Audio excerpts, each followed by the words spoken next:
Hello, dear Leo. I'm Marina from MarsStars.net, and this is your July 2018 monthly horoscope. One of the really exciting months because we have a couple of really important, I would say, even karmic events.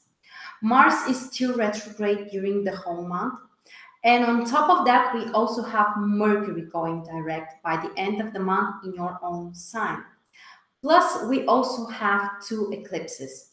So it looks like one of those extremely important months. First of all, Mars is retrograde in Aquarius for most of you in your seventh house using the equal house system. So what it means is that you need to be extra careful with communication with other people, especially with partners and in terms of your relationships.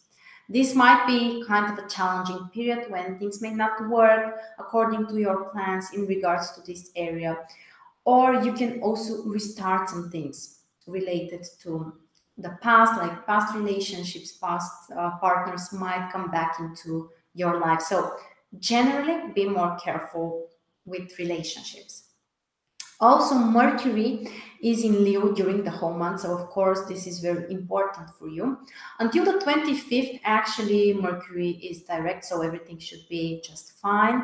And it can help you actually to have some new ideas, maybe to become more communicative than usual, to be willing to create new contacts, to have conversations with others, to have those dialogues, or to share your ideas with other people. So generally, this is very supportive, very productive position, especially for people working in the areas of Mercury.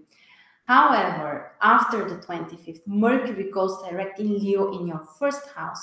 So you need to be more careful in regards to the same areas, new projects, communication, how you're sharing your ideas, how you're expressing yourself. Everything might be different from what you're expecting. So be extra careful, be extra patient. Also, this might be a great time for you to restart something, like a new project, actually not new, old project which you are restarting right now. And also, this is the time when you may decide to make some personal changes. Maybe reassess your behavior, your plans, your goals, everything which concerns you personally. The other important position is, of course, the Sun, which will be in your 12th house until the 22nd.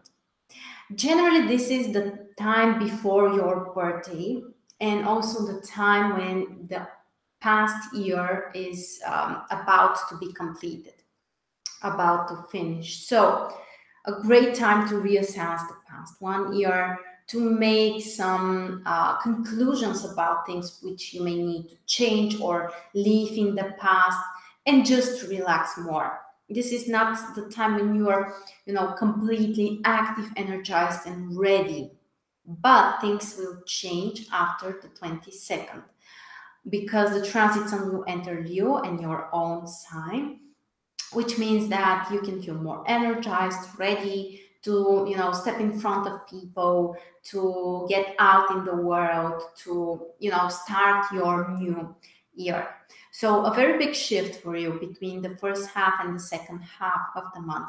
Don't forget, we also have Mercury in your first house after the 25th retrograde. So you need to be extra careful with all kinds of personal decisions which you are about to make.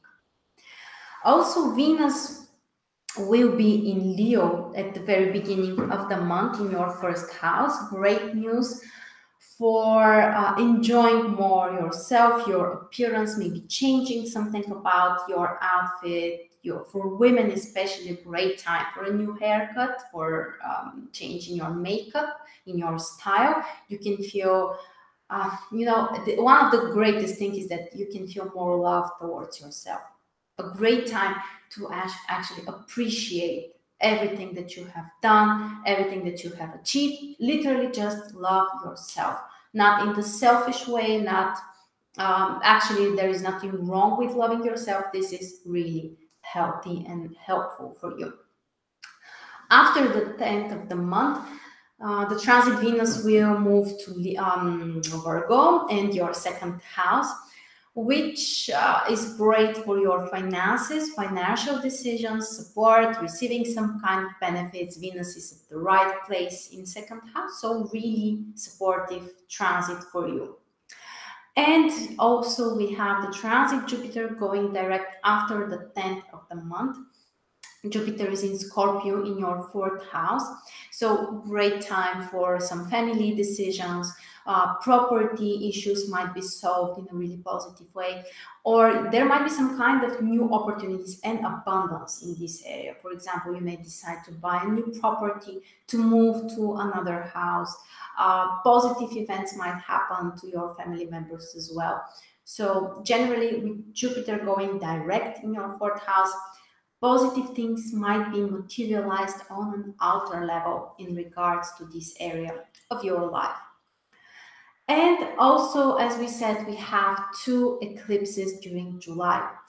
And these are huge topics with so much information we need to cover. That's why I decided to make pre-webinars about each of those events.